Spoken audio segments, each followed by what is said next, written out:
Bien, buenas noches, ¿qué tal? Felicidades hoy a todas las mujeres bolivianas y del mundo también.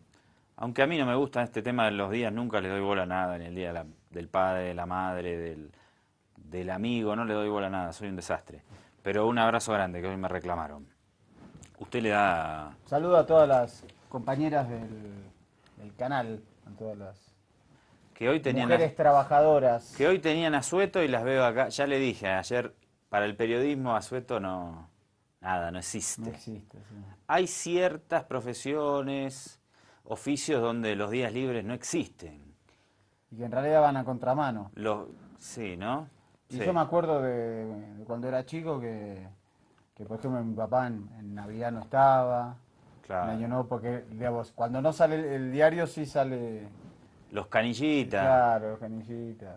los panaderos paran en feriados. ¿Qué pasó? No hay... Ah, no, usted no tiene... ¿O sí? Se le cayó el micrófono. Esto es televisión sin micrófono porque hay que estar a la vanguardia de la TV. Así que hacemos todo Lo que está esto. bueno es que te reavisan, ¿viste? Gracias, gracias. Bien, un desastre, fuera de esto, un desastre los resultados de las eliminatorias para todos nosotros. Horrible el empate a último momento de Ecuador, la derrota de Argentina, el empate de la victoria de Chile también a último rato. No nos queda ni el triunfo de Brasil. Brasil le está ganando a Venezuela. Peñalosa está en llamas. ¿No escribe más Peñalosa en sus columnas de fútbol? Escriba Peñalosa en algún lado. Porque lo que dice al aire no queda en ningún lado. Bien, ¿por dónde teníamos que empezar? Disculpe que yo me voy siempre, me salgo de nuestro majestuoso guión que tenemos y me voy a otros temas. Nos vamos a un tema más agradable. ¿Agradable? Sí, es agradable. Bien. Porque luego de las negociaciones entre FARC y gobierno colombiano, ahora se ha sumado el anuncio de que la segunda guerrilla del país, el ELN, también se suma a las conversaciones de paz. Una guerrilla prácticamente sí, una guerrilla que tiene un origen católico, Y nacida también en las universidades. ¿no? Universidades. ¿Se acuerda de Camilo Torres? Un homenaje a Camilo Torres y a los fundadores del ELN. Van a hacer un... Hay que firmar la paz, ya está. La guerrilla, la guerra, se acabó. Yo creo que se van a modificar algunos puntos del acuerdo y se va a ir eso. Me parece que es la posición mayoritaria. Bueno, vamos. Venezolana de Televisión informa sobre ELN y los acuerdos de paz. Vamos. Colombia da un paso más hacia la paz con el anuncio desde Caracas, Venezuela, por parte del gobierno y la segunda guerrilla más importante del país, el Ejército de Liberación Nacional ELN, de iniciar una fase pública de diálogos de paz en Quito, Ecuador, el próximo 27 de octubre. La Cancillería venezolana fue el lugar para dar a conocer esta noticia, en donde se reunieron los jefes negociadores del gobierno y el ELN, Mauricio Rodríguez y Pablo Beltrán, quienes leyeron un comunicado conjunto en el que destacan como primer punto de estas conversaciones la participación de la sociedad. Segundo, la agenda de conversaciones se iniciará con el punto 1, participación de la sociedad en la construcción de la paz. Adicionalmente, se trabajará en el subpunto 5F, acciones y dinámicas humanitarias. Ambas partes también acordaron iniciar el proceso de liberación de los secuestrados retenidos con 2 casos antes del 27 de octubre. Tanto el gobierno colombiano como el ELN expresaron su agradecimiento a Venezuela por la hospitalidad brindada para el desarrollo de las reuniones que condujeron a este acuerdo. También agradecieron a Ecuador, Noruega, Cuba, Brasil y Chile por su rol como países garantes en los acercamientos. Minutos más tarde, el presidente Juan Manuel Santos encabezó una locución desde Bogotá saludando el anuncio de Caracas y aseguró que avanzar en las negociaciones de paz con este grupo guerrillero hará que la paz en el país sea completa. Y eso es lo que vamos a hacer ahora para conseguir la paz, que hemos anhelado tanto, por la que hemos luchado tanto, no se nos escape de las manos. El pasado 30 de marzo, el ELN y el gobierno colombiano anunciaron en Caracas el inicio de los acercamientos para concretar unos diálogos de paz, cuya apertura fue condicionada por el Ejecutivo a la solución de algunos temas humanitarios como el fin de los secuestros. Y justamente como será en Ecuador la sede de estas negociaciones de paz entre el gobierno colombiano y ELN, Guillaume Long, el canciller del Ecuador, lo explicó de esta manera, lo reporta la agencia Andes. El gobierno de Colombia y el Ejército de Liberación Nacional, reunidos en Caracas, en presencia de los países garantes, que son Ecuador, Cuba, Chile, Venezuela, Noruega y Brasil, han confirmado que el 27 de octubre se instalará aquí, en Quito, la mesa pública de negociaciones para alcanzar la paz. Esto es una gran noticia, nos llena de alegría y de esperanza. Las partes han hecho público la agenda con la que arrancarán los diálogos de las negociaciones. El primer punto contempla la participación de la sociedad en la construcción de la paz. El segundo punto trata de las acciones y las dinámicas humanitarias. Un tercer punto acordado es iniciar el proceso de liberación de los secuestrados y los retenidos, con 2 casos que se deben resolver antes del 27 de octubre, antes del inicio de la primera mesa de diálogo aquí en Quito. Me gustó, Mariano, ver la disposición y verlo a Juan Manuel Santos en el testimonio de la nota anterior, casi como ya un militante de la paz, podríamos decir, sin temor a equivocarnos, ¿no? Sí, realmente hay que reconocerle su labor desde que en 2010 se convirtió en presidente de Colombia y sobre todo con los antecedentes, creo que muy pocos, teniendo en cuenta la dureza que él expresó como ministro de Defensa de Álvaro Uribe, en las acciones más duras y la desaparición física de los máximos líderes de la guerrilla, fue obra de él, podemos decirlo, y ahora, digamos, vemos a un Santos que quizás era impredecible en relación a esa Siempre imagen. es impredecible saber qué van a hacer los presidentes en la transición o entre las campañas políticas y cuando asumen efectivamente, ¿no? Sí. No solo los Es un presidentes. lindo ensayo ese. Sí, ese es un lindo ensayo. ¿Qué van a hacer los presidentes que van en la transición de que son electos y asumen la presidencia? Otro dato de la paz en Colombia es la restitución de los derechos políticos a la ex senadora Piedad Córdoba. Pesaba una inhabilidad de ejercer cargos públicos de 14 años totalmente arbitraria, aplicadas al inicio del gobierno de Álvaro Uribe, y eso ha sido resarcido, también una luchadora por la paz. Dijo 14 años y me acordé de los 20 años de las políticas fiscales de Brasil, una medida que implementaron hoy, te la vamos a contar en un ratito, pero antes de eso, Rafael Correa, presidente de Ecuador, desde hace rato que tiene un discurso súper crítico hacia la Organización de Estados Americanos y hacia la Comisión Interamericana de Derechos Humanos que depende de este organismo. Por eso ahora el presidente ecuatoriano propone un sistema de derechos humanos regional sin la tutela de nuestros amigos de Washington. Adelante, Rafael Correa. Desde el Ecuador nos preguntamos, ¿cómo es posible que la capital de los Estados Unidos, país que no ha ratificado ningún instrumento interamericano de derechos humanos, sea la sede de la Comisión Interamericana? Todo esto solo tiene nuevamente un nombre: neocolonialismo, y debería ser intolerable en América Latina del siglo XXI. Tampoco es aceptable que el sistema interamericano no sea financiado íntegramente por los Estados partes, y peor aún, que las contribuciones voluntarias que realizan algunas organizaciones no gubernamentales y muchos países fuera del sistema, extrarregionales, sean dirigidas a fines específicos y estén condicionadas al cumplimiento de determinadas agendas.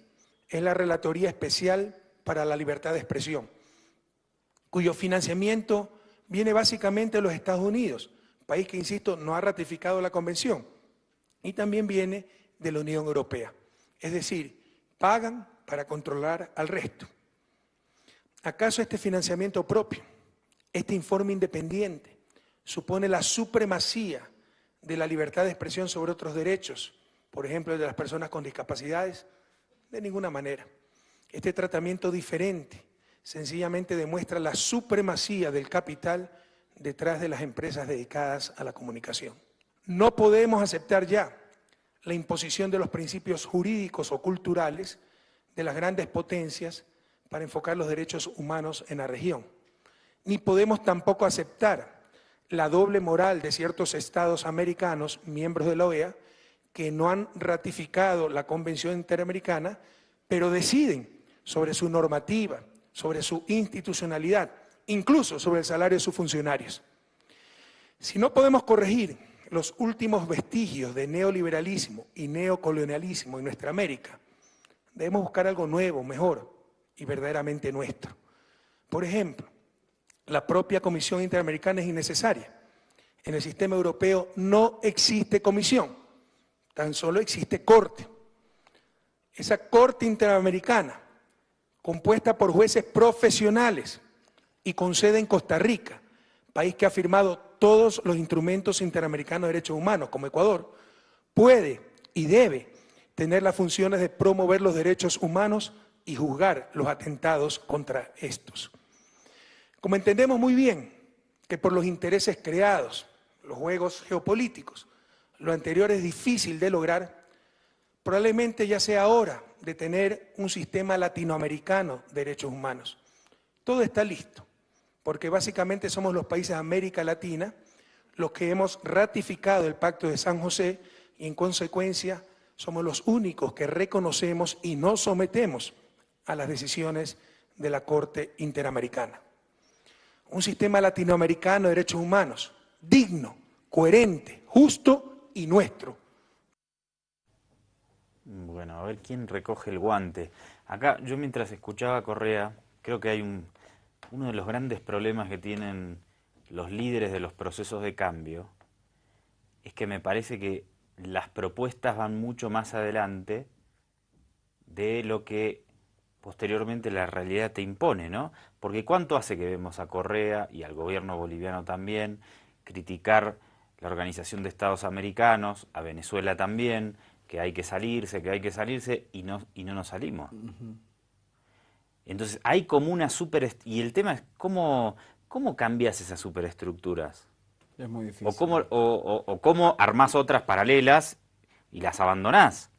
Y me parece que ahí hay un problema, porque nuestros presidentes nos dicen, los progresistas, de 15 años para acá, tenemos que cambiar esto. Ok, estamos todos de acuerdo. Pero la realidad nos indica, después de más de 10 años, que no lo podemos cambiar.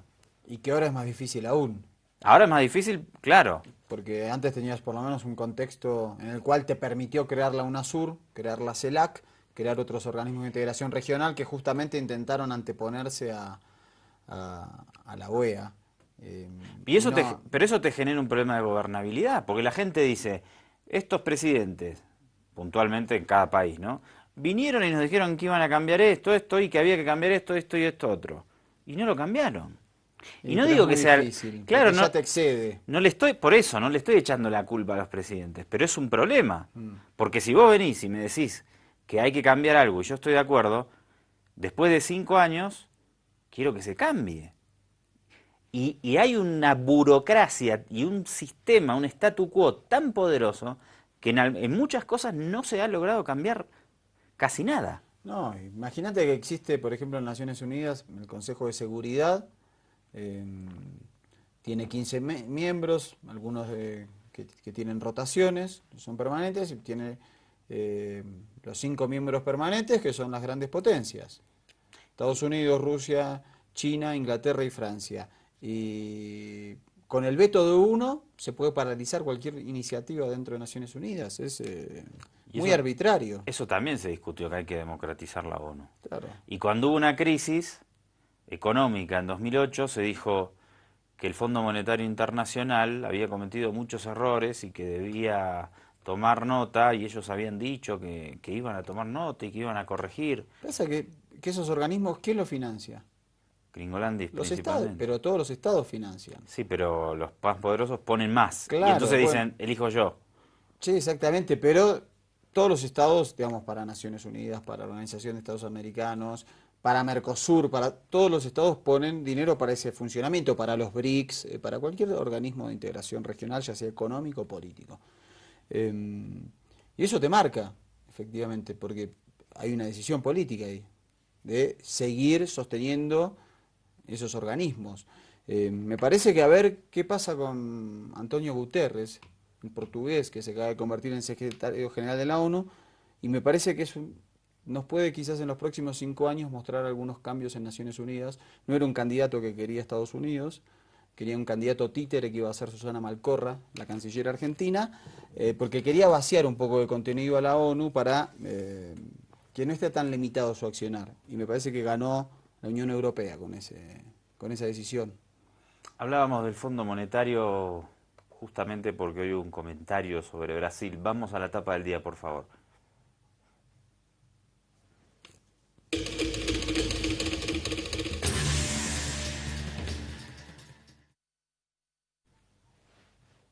Fíjate cómo aprendió el FMI con respecto a lo de los 90. Apoya ahora el plan de ajuste propuesto por Temer. Lo mismo, la misma película. La Restauración Conservadora nos trae la misma película de los 90. Lo de Temer hoy ya, o lo del gobierno brasileño, me parece que superó todos los... Y ahí está también la demostración en lo que ocurrió en Brasil, de esa alianza, esa nueva alianza política centrista y de derecha entre el PMDB y el PSDB, que por algo querían terminar con el gobierno del Partido de los Trabajadores. Ahora porque fue quieren, abrumador la aprobación en Cámara de Diputados hoy. cuando entran los sectores conservadores al poder, dice, bueno, hemos tenido 15 años de gobiernos populistas, 14 del PT, tenemos que dar una señal de austeridad a los mercados. Entonces votaron en diputados en Brasil una ley para congelar el presupuesto social de aquí hasta el año 2036. Cosa impresionante. Sí, creo que lo más grave es que lo que quieren hacer es mediante una enmienda constitucional.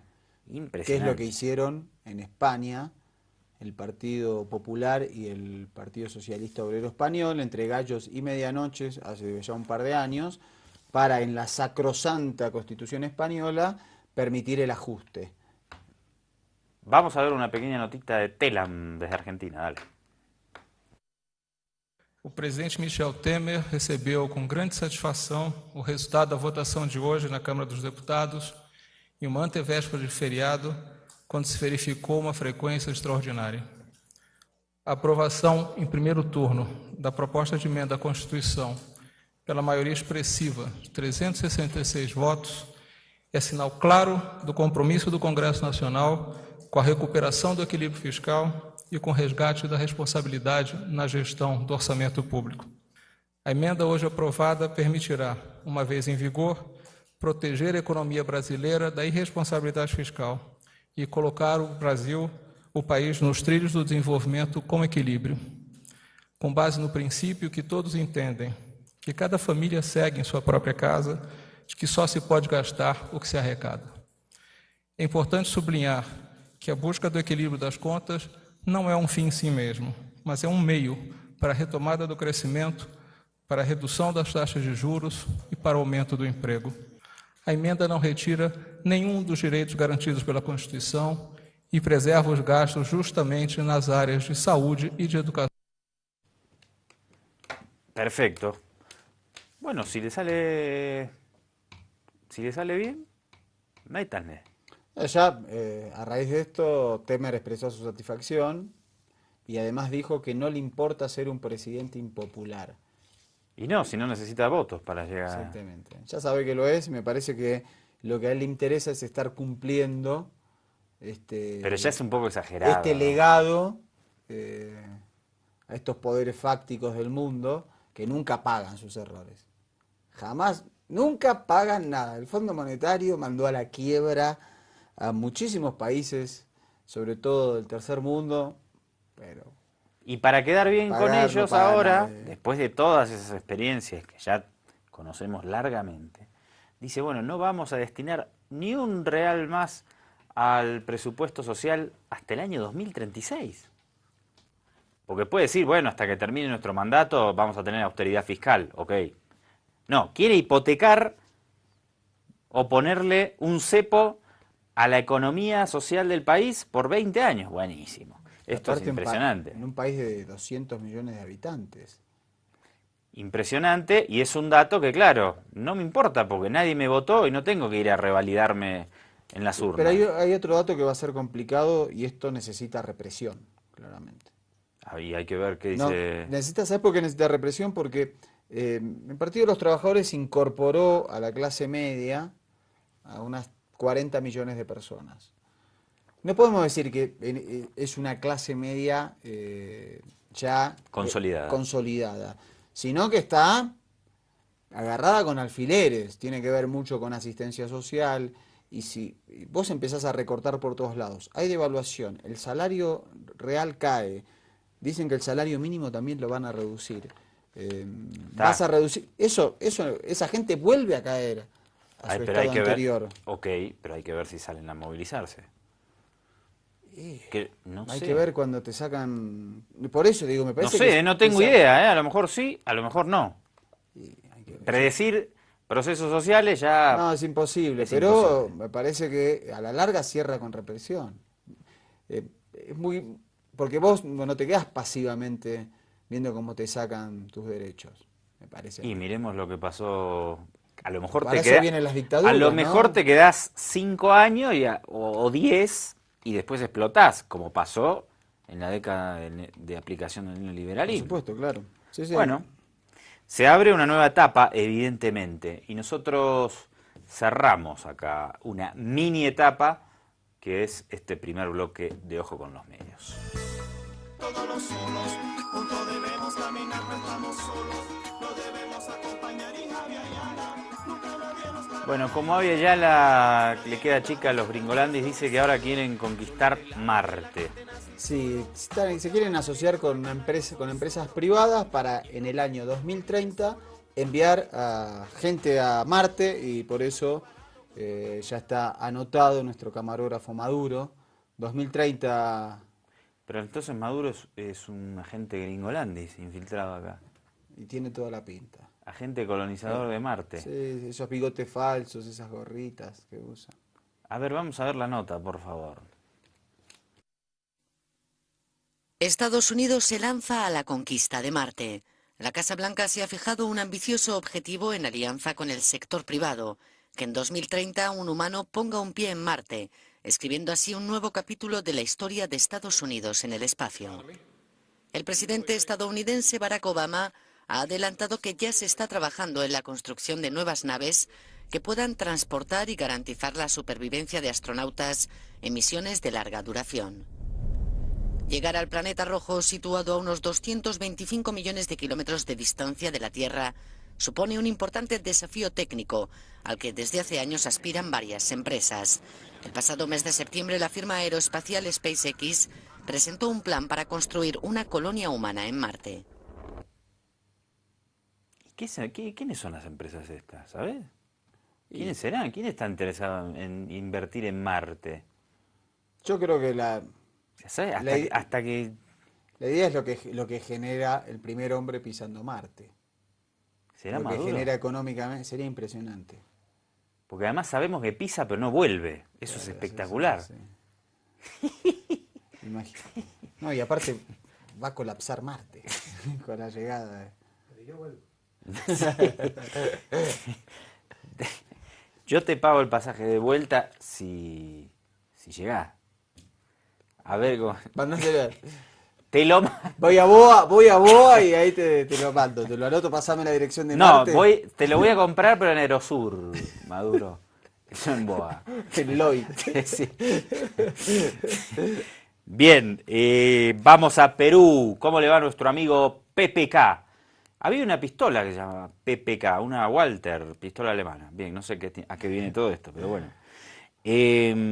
Bueno, habló de No de pistolas exactamente, pero de tronchos. De troncho, ¿qué es un troncho? ¿Qué es Lo un explica... troncho? Nos explica Pepe. Al final Kuczynski me empieza a caer simpático, le voy a decir, ¿eh? Viejito piola, ¿no? Sí, sí, hay que decir que sí. Lo tenía con pasaporte gringolandia y dije, este otro Boni, no, pero tiene otra impronta en parte de su discurso, por lo menos, mirá. Las declaraciones que brindó en Colombia para un medio de comunicación local desataron la polémica. Soy una persona liberal, si quieren fumar su troncho, yo sé que no les gusta que se diga eso, pero eso no es el fin del mundo. Pero la droga dura sí es algo bien grave. Desde el Congreso de la República, diferentes representantes de las bancadas parlamentarias se pronunciarían por las palabras de Pedro Pablo Kuczynski. En Acción Popular y el Frente Amplio consideraron que el jefe de Estado abusó de su sentido del humor. Yo creo que he hablado para el público colombiano, no creo que haya hablado para el público peruano. Yo creo que puede ser una broma, ¿no? Es un sentido exagerado del humor que no siempre se entiende como humor, ¿no? Yo considero que no deberíamos hacer cuestión de Estado. PPK se ha caracterizado muchas veces por sus exabruptos en diferentes temas. Pienso que puede ser un exabrupto respecto al tema de la marihuana. En el Perú nosotros tenemos una posición de lucha contra el narcotráfico, eso es evidente. Pero en donde sí tomaron con mucha cautela el pronunciamiento del mandatario fue en la representación aprista y en Fuerza Popular.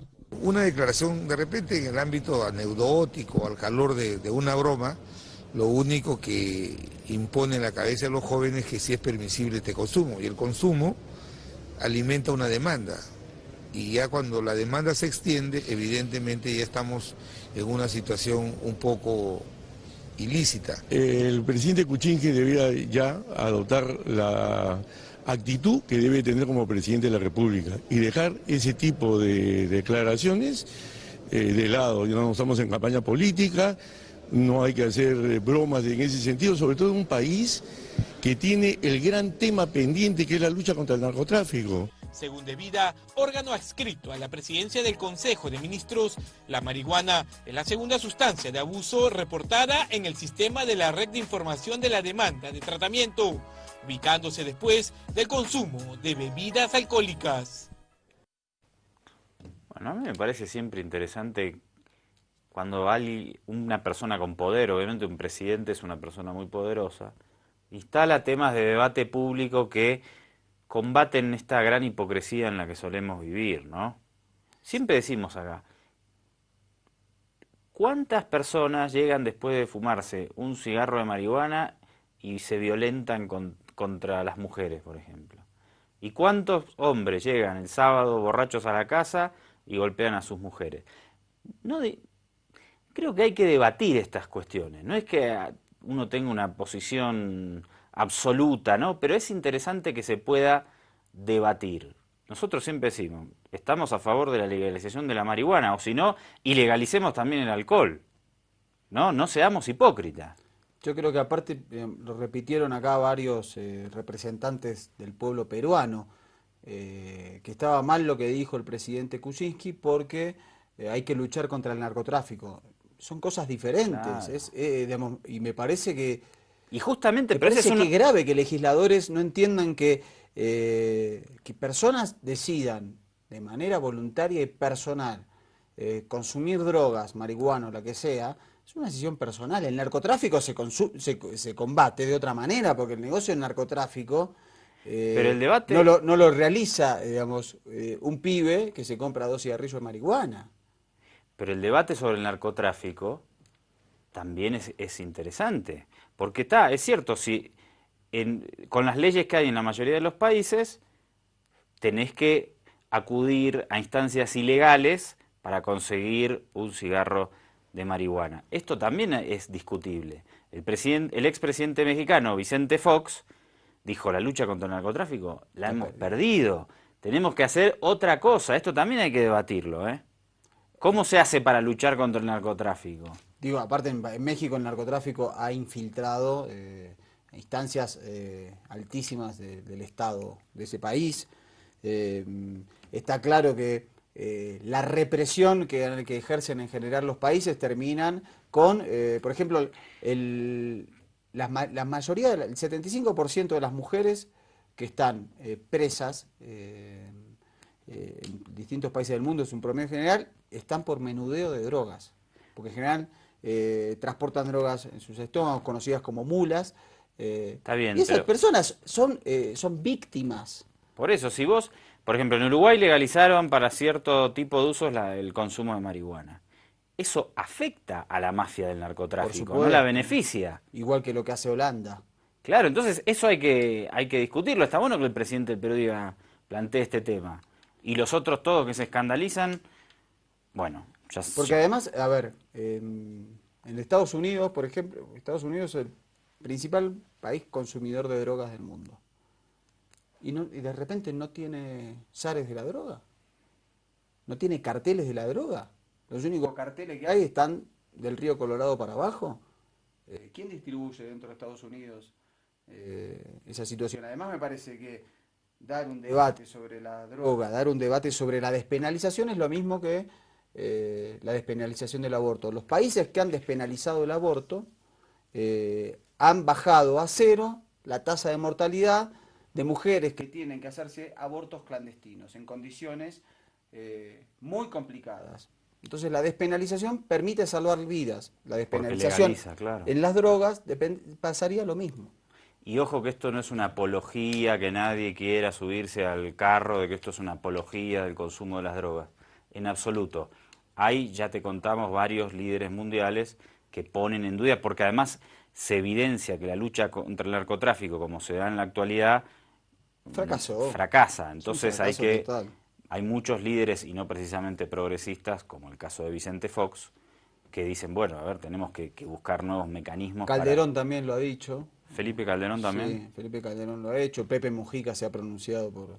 Había otro presidente de derecha que no me viene al... bueno, Colombia también ha legalizado el consumo de marihuana personal. En Argentina también, pero el problema es que aparecen jueces que terminan operando con leyes viejas, violando el Código Penal y esos cambios en las leyes. Y es interesante, podríamos repasar también lo que ocurrió cuando se ilegalizó el consumo de alcohol en Estados Unidos, por ejemplo, ¿no? Se disparó el negocio. Claro, cómo eso alentó el funcionamiento de las mafias, que claro, como estaba ilegalizado, operaban desde el contrabando y bueno, se generaban situaciones de violencia muy similar a la que ocurre entre los narcotraficantes de estupefacientes. Bueno, pero a partir de esto parece que algunos indican que puede haber influido en una baja de la popularidad de PPK. ¿Será así? Vamos a ver un reporte. Al parecer, sus pasos de baile, sus bromas y algunas medidas han perdido un poco de encanto. A 71 días de gobierno, la popularidad del presidente de la República, Pedro Pablo Kuczynski, tuvo una baja de 3 puntos. Pasó de 65% a 62% en el último mes, según Datum. Pero al parecer no habría de qué preocuparse. Porque en general hay un ánimo bastante más negativo y crítico por parte de la población. Y esto principalmente porque es cercano al 70%, dependiendo de las preguntas, te dicen que sienten que no hay resultados todavía en materia de seguridad ciudadana, reactivación económica, inversión privada. Y es que la inseguridad ciudadana, sus expresiones sobre la marihuana habrían incrementado en 7% su nivel de rechazo, llegando a 24%. Sin embargo, el público aún mantiene el optimismo en que la delegación de facultades al Ejecutivo ayudará en la gestión de PPK. Hay una preocupación en general de la población, porque finalmente el 62% es la mayoría, son casi 2/3 del país, que cree que hay un rebrote, y esto principalmente en Lima, el norte del país, Lima, el centro del país y parte del oriente. El norte un poco menos, probablemente su preocupación está más hacia el tema de seguridad ciudadana y narcotráfico. Mientras en el gabinete ministerial, Fernando Zavala lidera el ranking de aprobación con 44%, lo sigue Alfredo Torne de Economía con 39%, y por detrás llega Carlos Basombrío, ministro del Interior, con apenas 35% de aceptación. Por otro lado, el 62% de los encuestados considera también que Sendero Luminoso se está reactivando. De hecho, el 69% está de acuerdo con las facultades que se han otorgado. Sin embargo, sí hay preocupación porque, digamos, en el día a día hoy la gente no siente resultados, pero sí hay expectativas. Sí hay la confianza de la población de que este gobierno puede llegar a solucionar los problemas económicos, reactivar la economía concretamente y atraer inversión privada. Qué difícil que es gobernar, ¿no? Por eso yo digo siempre que me gustaría ser presidente, pero para ser expresidente. ¿No? Mientras pueda cumplir el mandato. Acá lleva poco, lleva 71 días, me parece que bueno, hay que darle un poquito más de crédito. Pero la revista Gestión Económica publicó que 1 de cada 3 peruanos no ha sentido cambios claro, lo que pasa en que su vida, ¿no? Es un presidente que tiene otro estilo, que ha roto con cierto estructuramiento de la clase política peruana. Pero claro, después, enseguida, si no tenés resultados políticos concretos, la gente dice, bueno, este es muy divertido, pero yo quiero que se me solucionen los problemas. Y bueno. Aparte debe estar, es complicado porque también tiene un Congreso en contra. Recordemos que la mayoría pertenece al sector de Keiko Fujimori, la hija del expresidente, y tiene posturas muy complicadas. Pero después es lo que comentábamos antes de la superestructura. Pero yo te digo a vos, vas a ser presidente de X país. Andá y solucioná en un año los problemas. No vas a poder. Imposible, no vas a poder. Y la gente te reclama. Cuando pasa un año está todo bien, pero después queremos que nos solucione. Y es realmente complicado. Pero bueno, de eso se trata la actividad política. Y hay que tener la suspicacia y la habilidad suficiente para poder construir la gobernabilidad, que creo que es lo más complicado en cualquier sociedad, más allá de las características peculiares. Exacto. Bueno, hacemos un cortecito con una nota más de Hispan TV desde Lima. Sí, en este caso, trabajadores están preocupados por la posibilidad de ciertas reformas a los derechos laborales adquiridos. El Congreso está debatiendo cuestiones vinculadas a la economía y al sector laboral, y por eso el temor lo reporta Hispan TV. El Pleno del Congreso le otorgó al Ejecutivo la facultad para poder legislar por 90 días, en temas económicos, entre otros. Ante ello, dirigentes de organizaciones laborales han anunciado que estarán atentos a las normas que decrete el gobierno. Todas las políticas que se implementen en el país tengan que tener un enfoque de trabajo decente. Es decir, que se promueva empleo respetando las remuneraciones adecuadas de los trabajadores, que se establezcan diferentes modalidades de incentivos a las empresas, pero reconociendo los derechos laborales fundamentales de los trabajadores. Ellos esperan que se respeten los derechos fundamentales de los trabajadores sindicalizados, como la negociación colectiva, y se le dé acceso a la seguridad social. El 85-80% están en condiciones de carencias en seguridad social, en contratos adecuados, en todo lo que tiene que ver con los derechos fundamentales, la libertad sindical, la negociación colectiva. El Ejecutivo plantea con las facultades incrementar el impuesto a la renta para compensar la reducción del IGB. Sin embargo, para especialistas eso generaría mayor informalidad. No tiene mucho sentido porque desincentiva la inversión, es el efecto contrario de lo que están buscando con el IGB, y si es que tasas altas de impuestos incentivan la informalidad, ¿cuál es el sentido de subir el impuesto a la renta? Uno de los grandes retos es reducir la alta informalidad laboral que existe en el país. Según estudios del 2015 de la OIT, existe un 73,2% de informalidad. El gran desafío es de ver qué tipo de política pública se puede generar para que esta informalidad baje sustancialmente. Una de las medidas que ha tomado es una medida macroeconómica para efectivamente generar incentivos en el mercado del trabajo para que los propios empresarios informales encuentren el beneficio de la formalización. Los trabajadores esperan que el trabajo decente se tenga en cuenta en todas las medidas que tome el gobierno para reactivar la economía. Jorge de la Quintana, Hispan TV, Lima. Un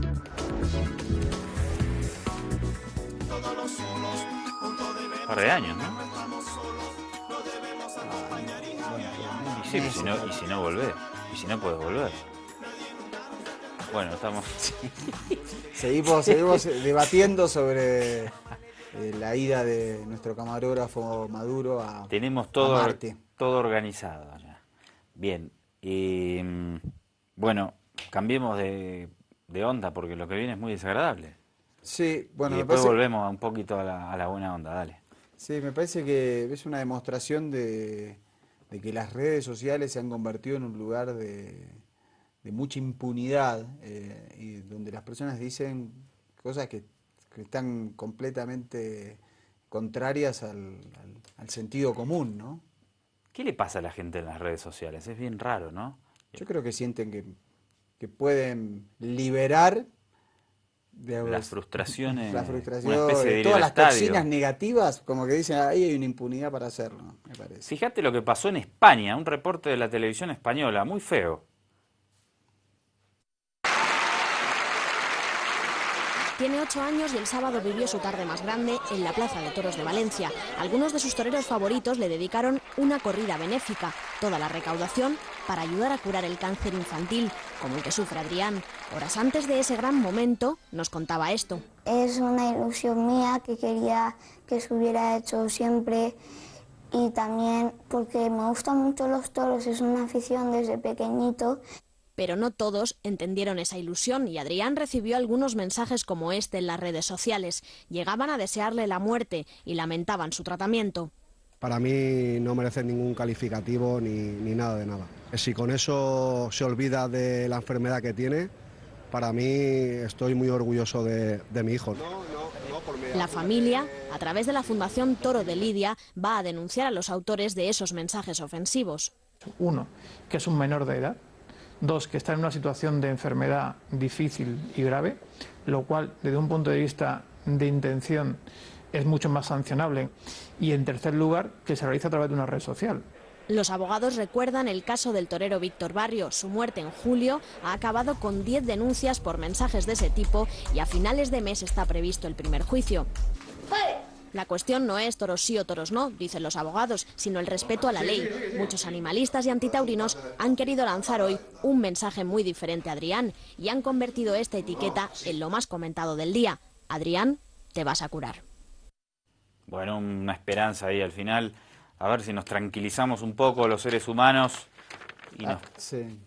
¿No? Sí, porque además, a ver, particularmente, a usted tampoco, a mí no me gusta la práctica taurina, me parece muy sanguinaria. Pero este chico tiene 8 años, padece cáncer, le gusta las corridas de toros.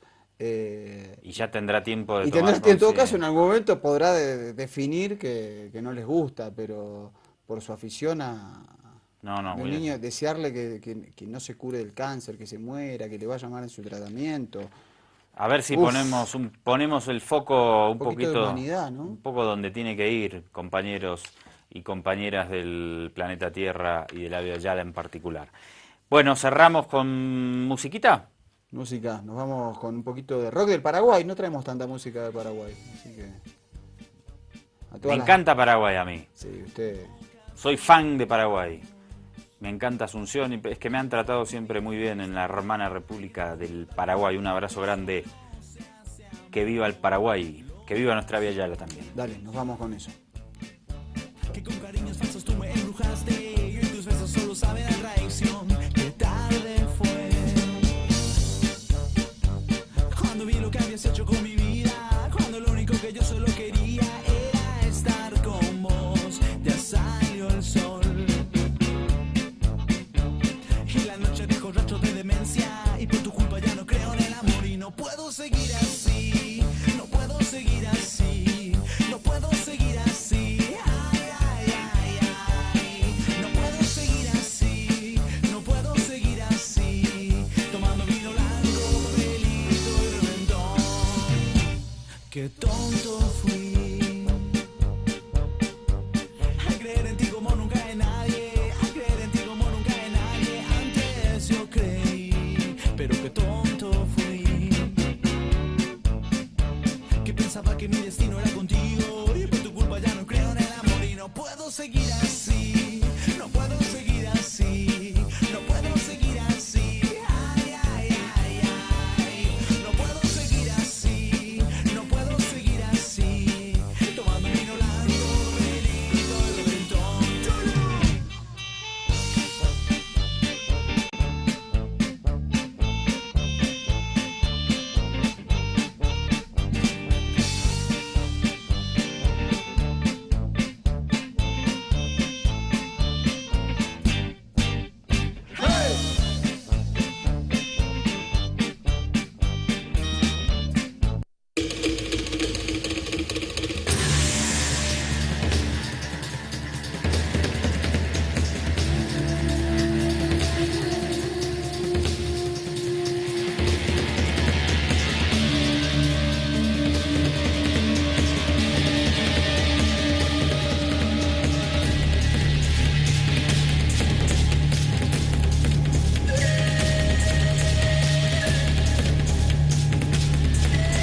negociaciones para alcanzar la paz.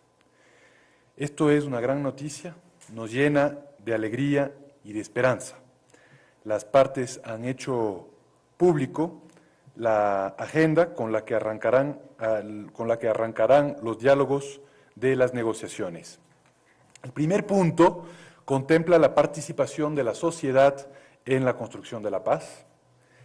El segundo punto trata de las acciones y las dinámicas humanitarias.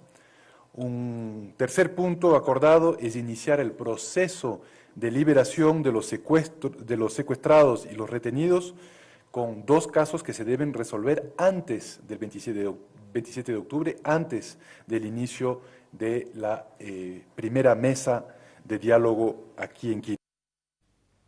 Me gustó, Mariano, ver la disposición y verlo a Juan Manuel Santos en el testimonio de la nota anterior, casi como ya un militante de la paz, podríamos decir, sin temor a equivocarnos, ¿no? Sí, realmente hay que reconocerle su labor desde que en 2010 se convirtió en presidente de Colombia, y sobre todo con los antecedentes, creo que muy pocos, teniendo en cuenta la dureza que él expresó como ministro de Defensa de Álvaro Uribe, en las acciones más...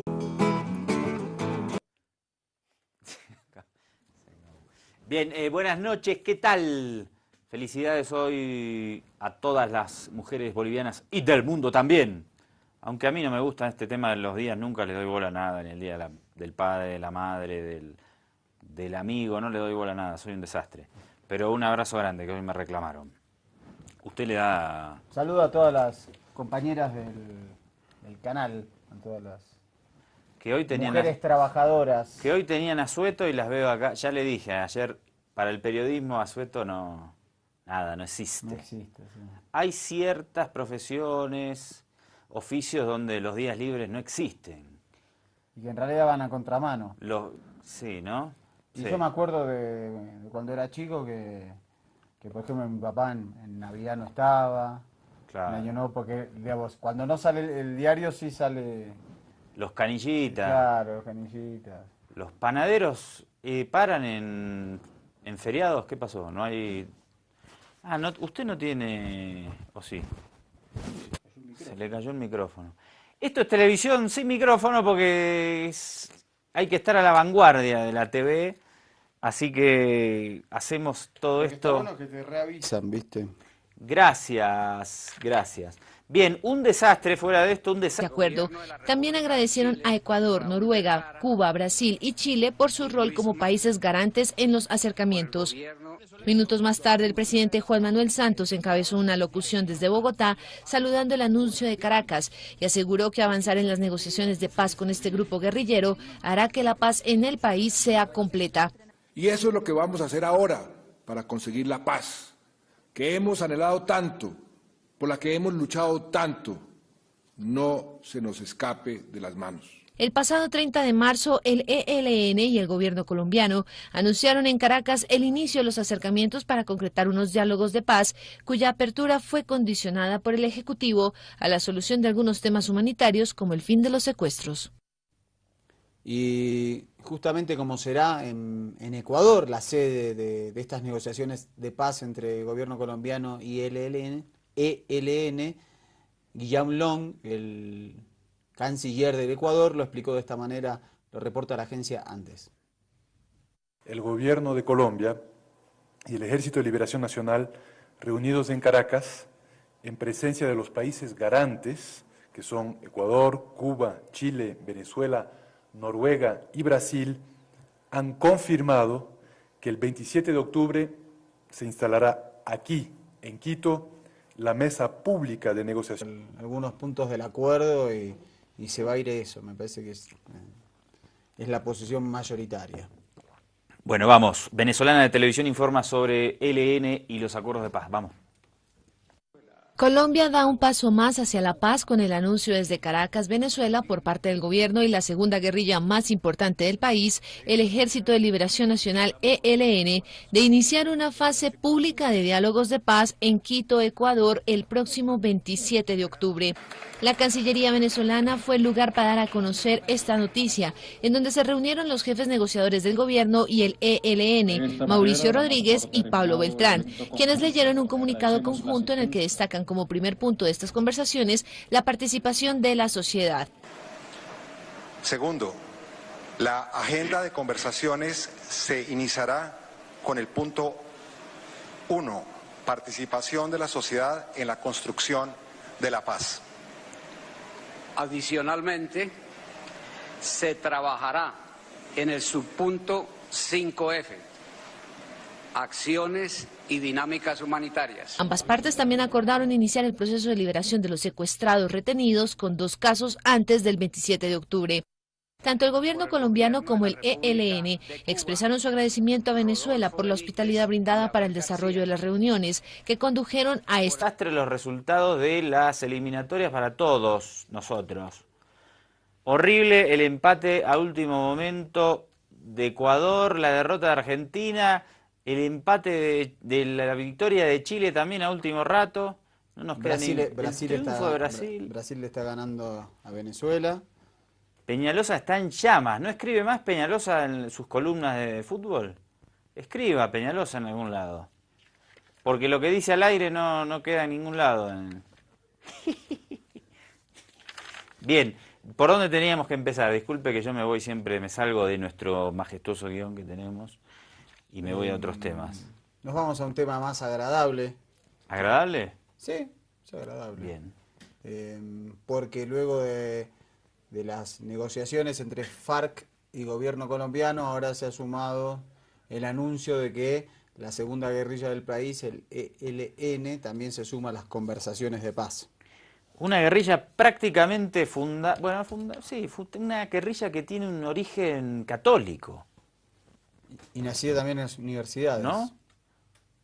Universidades. ¿Se acuerda de Camilo Torres? Un homenaje a Camilo Torres y a los fundadores del ELN. Van a hacer hay que firmar la paz, ya está. La guerrilla, la guerra, se acabó. Yo creo que se van a modificar